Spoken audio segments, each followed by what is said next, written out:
Welcome back everyone, welcome to civil services study.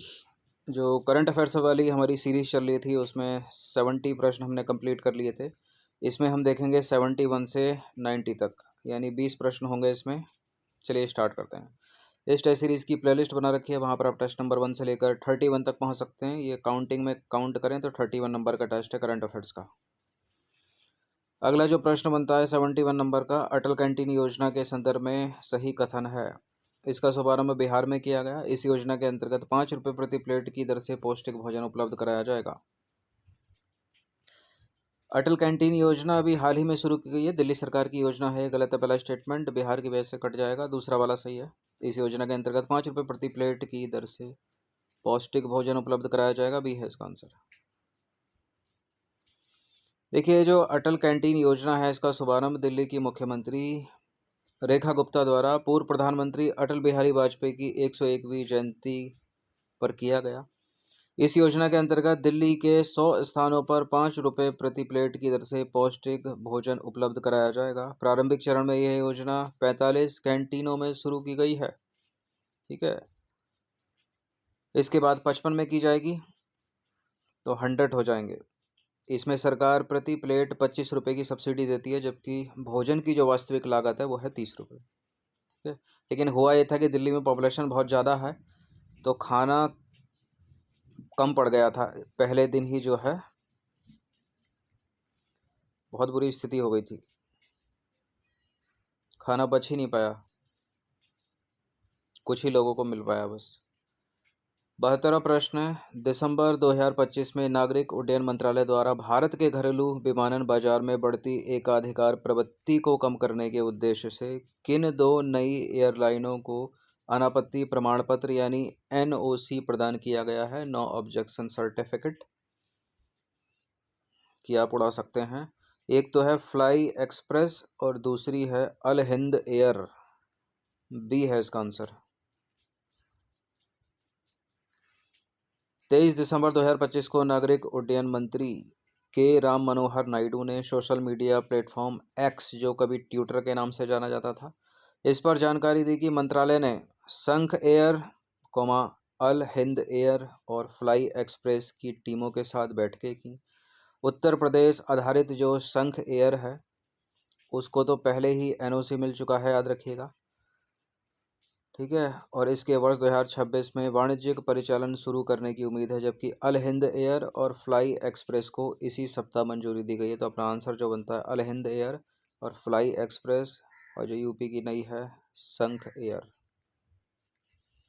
31 दिसंबर 2025 को रक्षा अनुसंधान और विकास संगठन यानी DRDO ने 2 प्रलय मिसाइलों के सफल उड़ान परीक्षण कहाँ किए? 2 प्रलय मिसाइलों के सफल उड़ान परीक्षण 31 दिसंबर 2025 को किए गए ओडिशा के चांदीपुर स्थित एकीकृत परीक्षण रेंज में। तो आंध्र प्रदेश के श्रीहरिकोटा को हटा दीजिए, राजस्थान के पोखरण को हटा दीजिए, रानीखेत उत्तराखंड को हटा दीजिए। 31 दिसंबर 2025 को रक्षा अनुसंधान एवं विकास संगठन यानी DRDO ने 2 प्रलय मिसाइलों के सफल उड़ान परीक्षण किए। इसका परीक्षण ओडिशा के चांदीपुर स्थित एकीकृत परीक्षण रेंज से किया गया। इन सभी टेस्ट की आप फुल टेस्ट सीरीज से जुड़ सकते हैं। नंबर इस पर कॉल या व्हाट्सअप करके, UPI पर भी यही नंबर है। एक छोटा सा अमाउंट है पूरे साल के लिए, इतना कम इसने रखा ताकि सभी लोग इसको इजीली अफोर्ड कर सकें। अब आ जाइए, दिसंबर 2025 में केंद्र सरकार द्वारा किसे राष्ट्रीय जांच एजेंसी का नया महानिदेशक नियुक्त किया गया है? New director general of NIA, इनका नाम है राकेश अग्रवाल।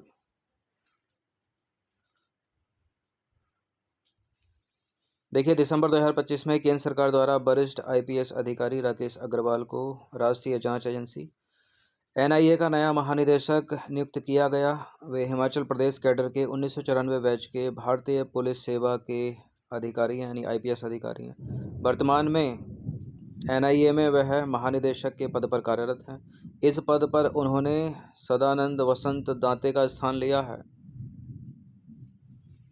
एनआईए के बारे में जानें तो गृह मंत्रालय के अधीन भारत की केंद्रीय आतंकवाद विरोधी कानून प्रवर्तन एजेंसी है। इसकी स्थापना हुई थी 31 दिसंबर 2008 को। मुख्यालय है इसका नई दिल्ली में।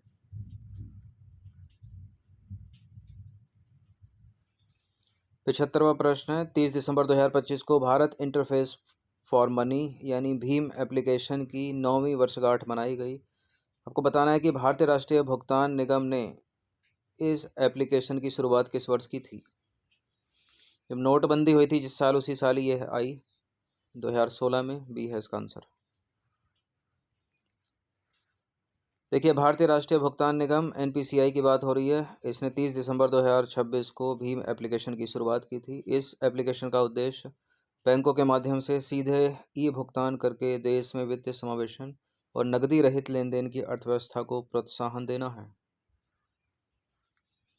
76 नंबर का प्रश्न है, दिसंबर 2025 में कौन सा वो पहला देश है विश्व का जो पारंपरिक डाक सेवा को बंद करने वाला पहला देश बन गया दुनिया का।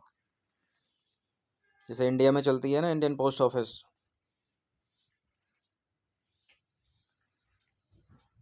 डेनमार्क ने किया ऐसा। दिसंबर 2025 में डेनमार्क पारंपरिक डाक सेवा को बंद करने वाला विश्व का पहला देश बना। इस प्रकार डेनमार्क में पत्र वितरण की लगभग 400 साल पुरानी व्यवस्था बंद कर दी गई। माघ मेला 2026 का आयोजन कहाँ किया जा रहा है, सभी को पता होगा इसका उत्तर। उत्तर प्रदेश के प्रयागराज में। एक है माघ मेला, दूसरा है सरस मेला। सरस मेला आंध्र प्रदेश में। प्रयागराज में माघ मेला 2026 का आयोजन किया जा रहा है।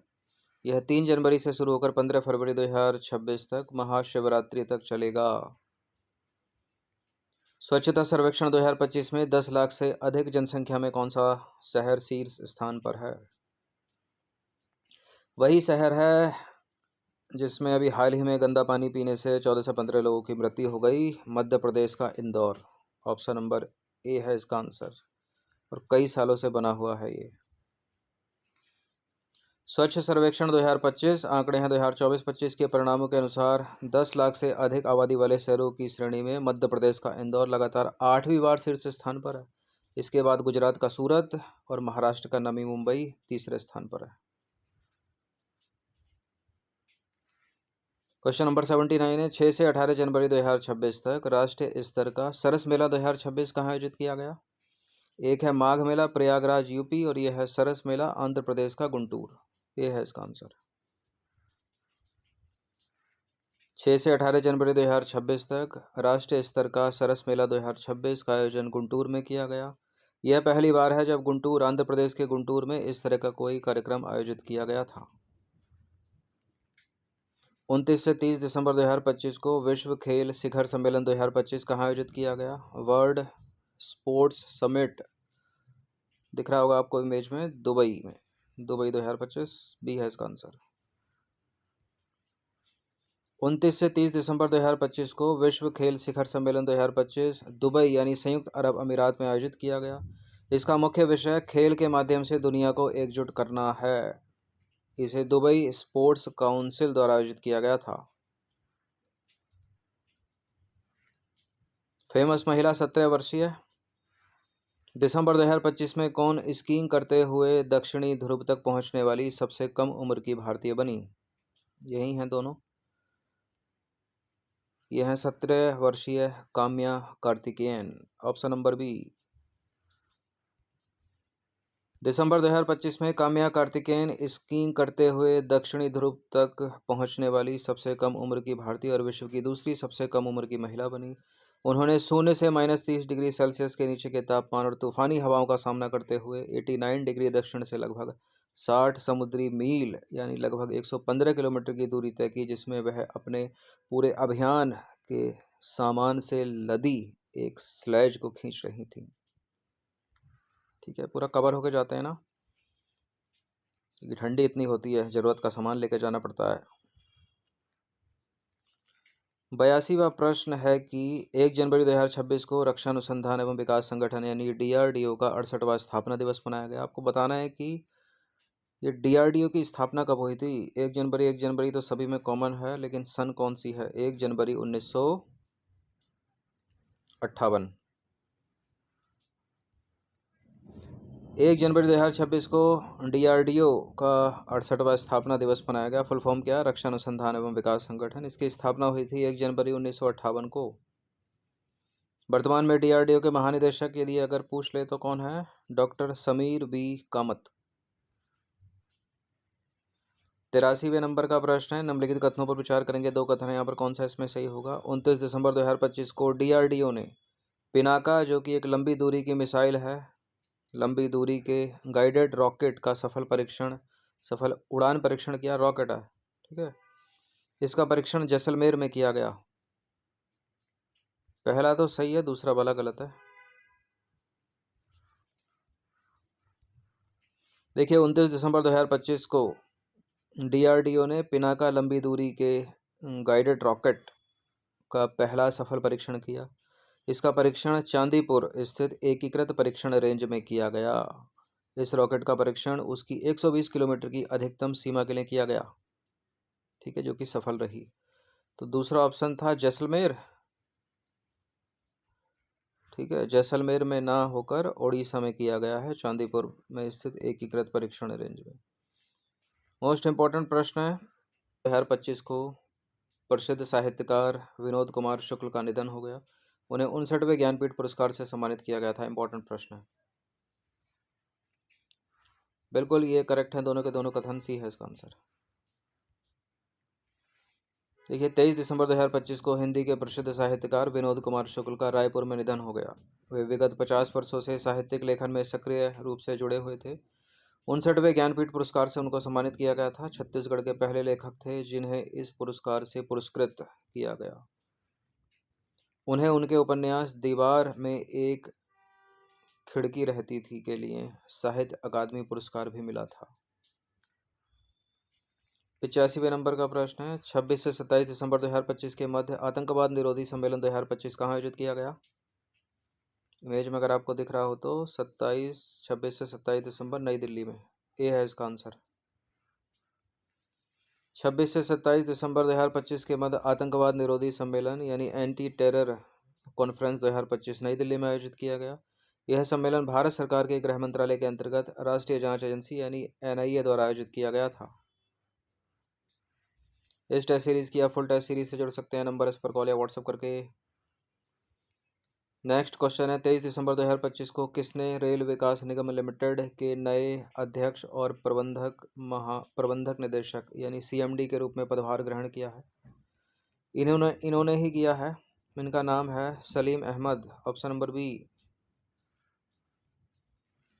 23 दिसंबर 2025 को सलीम अहमद ने रेल विकास निगम लिमिटेड के नए अध्यक्ष और प्रबंधक निदेशक के रूप में पदभार ग्रहण किया। 87वें नंबर का प्रश्न है, 20 दिसंबर 2025 को अंतरिक्ष में जाने वाली विश्व की पहली व्हील चेयर उपयोगकर्ता बनने का गौरव किसे प्राप्त हुआ? यही है, एक तरह से कह लीजिए वर्तमान में दिव्यांगजन है ये। इनका नाम है Michaela Benthaus. Option number B. 20 दिसंबर 2025 को जर्मनी की एरोस्पेस इंजीनियर मिकाइला वेंथास अंतरिक्ष में जाने वाली विश्व की पहली व्हीलचेयर उपयोगकर्ता बनी। उन्होंने ब्लू ओरिजिन के न्यू शेपर्ड रॉकेट से उड़ान भरकर अंतरिक्ष की यात्रा की। वर्ष 2018 में माउंटेन वाइकिंग दुर्घटना के बाद से पैरालाइज्ड मिकाइला वेंथास ने इस उड़ान के माध्यम से अपने बचपन का सपना पूरा किया। 88वें नंबर का प्रश्न है, दिसंबर 2025 में प्रकाशित रिपोर्टों के अनुसार नासा के जेम्स वेब स्पेस टेलीस्कोप से अवलोकित एक एक्सोप्लैनेट की खोज की गई है। एक्सोप्लैनेट का नाम है PSRJ2322-2650b के संदर्भ में निम्नलिखित में से कौन सा कथन गलत है? चलिए सबको एक फ्रेम में डालते हैं। ये है, देखिए, ये है एक एक्सोप्लैनेट। देखिए, यह जो ग्रह है, यह ग्रह बृहस्पति द्रव्यमान का है लेकिन इसका जो वायुमंडल है वो हीलियम और कार्बन प्रधान है। पहला स्टेटमेंट तो यह है। इस ग्रह के वायुमंडल में कालिक जैसे कार्बन बादल पाए जाते हैं और इसके भीतर हीरे बनने की संभावना है। यह ग्रह एक पल्सर की परिक्रमा करता है और इसकी कक्षा अवधि लगभग 7.8 घंटे है। यह ग्रह अपने पल्सर से लगभग उतनी ही दूरी पर स्थित है जितनी दूरी पर पृथ्वी सूर्य से स्थित है। ये जो एक्सो प्लेनेट है इसके बारे में पहला वाला कथन सही है, दूसरा वाला सही है, तीसरा वाला सही है, चौथा वाला गलत है। क्योंकि पृथ्वी सूर्य से है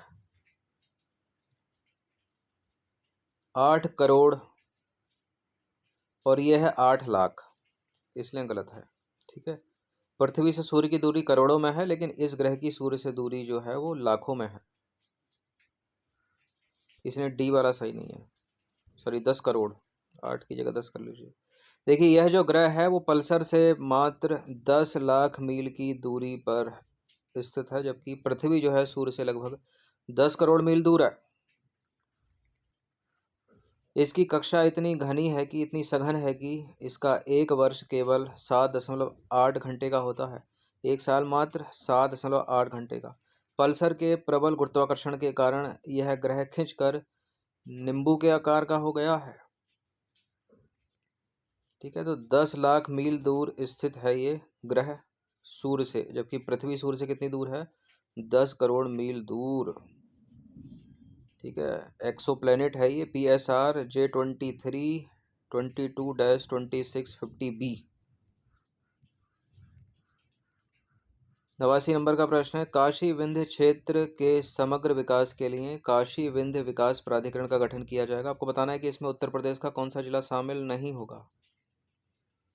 काशी विंध्य विकास प्राधिकरण का गठन किया जाएगा काशी विंध्य क्षेत्र के समग्र विकास के लिए। इसमें शामिल होगा वाराणसी, सोनभद्र, मिर्जापुर, प्रयागराज इसमें नहीं है। देखिए, काशी विंध्य क्षेत्र के समग्र विकास के लिए काशी विंध्य विकास प्राधिकरण का गठन किया जाएगा। इस प्राधिकरण के गठन से राज्य सरकार को कोई अतिरिक्त वित्तीय बोझ नहीं पड़ेगा। इसमें वाराणसी और विंध्याचल मंडल के 7 जिले वाराणसी, जौनपुर, चंदौली, गाजीपुर, मिर्जापुर, भदोही और सोनभद्र शामिल होंगे। प्रयागराज नहीं होगा। 20वें नंबर का प्रश्न है, यानी 20वें नंबर का प्रश्न, यानी 90 नंबर का प्रश्न है। 23 दिसंबर 2025 को भारतीय तटरक्षक बल में शामिल किए गए स्वदेशी प्रदूषण नियंत्रण पोत समुद्र प्रपात के संदर्भ में निम्नलिखित कथनों पर विचार कीजिए। समुद्र प्रपात के संदर्भ में यहाँ पर 4 कथन है और कौन सा इसमें गलत होगा वो बताना है। ठीक है, यही है समुद्र प्रपात। 2 से ज़्यादा गलत नहीं हो सकते इसमें, क्योंकि 1 2 3 या 1 2 3 4 जैसा कोई भी विकल्प नहीं है। देखिए, यह भारतीय तटरक्षक बल का पहला स्वदेशी रूप से डिजाइन एवं निर्मित प्रदूषण नियंत्रण पोत है। एक तो ये हो गया। इसका निर्माण कोचीन शिपयार्ड लिमिटेड द्वारा किया गया है और इसमें रीट्रैकेबल स्टर्न थ्रस्टर और डायनामिक पोजिशनिंग सिस्टम जैसी उन्नत प्रणालियां शामिल हैं। इसके निर्माण में 60% से अधिक स्वदेशी सामग्री का उपयोग किया गया है। कोई लग रहा है कि गलत? कोई तो गलत है इसमें। देखिए, पहला वाला सही है, तीसरा वाला सही है, चौथा वाला भी सही है, एक ही गलत है केवल। कोचीन शिपयार्ड लिमिटेड के द्वारा नहीं, बल्कि इसको गोवा शिपयार्ड लिमिटेड द्वारा विकसित किया गया है। तो यहाँ केवल दूसरा वाला गलत है। 23 दिसंबर 2025 को भारतीय तटरक्षक बल ने गोवा शिपयार्ड लिमिटेड में निर्मित अपने पहले स्वदेशी प्रदूषण नियंत्रण पोत समुद्र प्रपात को औपचारिक रूप से अपने बेड़े में शामिल किया। एक दीक्षा समारोह के दौरान इस पोत को भारतीय तटरक्षक बल को सौंपा गया। यह पोत न केवल ICG का पहला प्रदूषण नियंत्रण पोत है, बल्कि इसे पूरी तरह से स्वदेशी रूप से डिजाइन और निर्मित किया गया है। समुद्र प्रपात अत्याधुनिक नौसैनिक और प्रदूषण नियंत्रण तकनीकों से सुसज्जित है। तो ये 20 प्रश्न थे करंट अफेयर्स के, इंपॉर्टेंट हैं किसी भी एग्ज़ाम्स के लिए या किसी भी स्टेट के पीसीएस के लिए। इनकी प्रैक्टिस कर लीजिएगा 1 से 2 बार। धन्यवाद।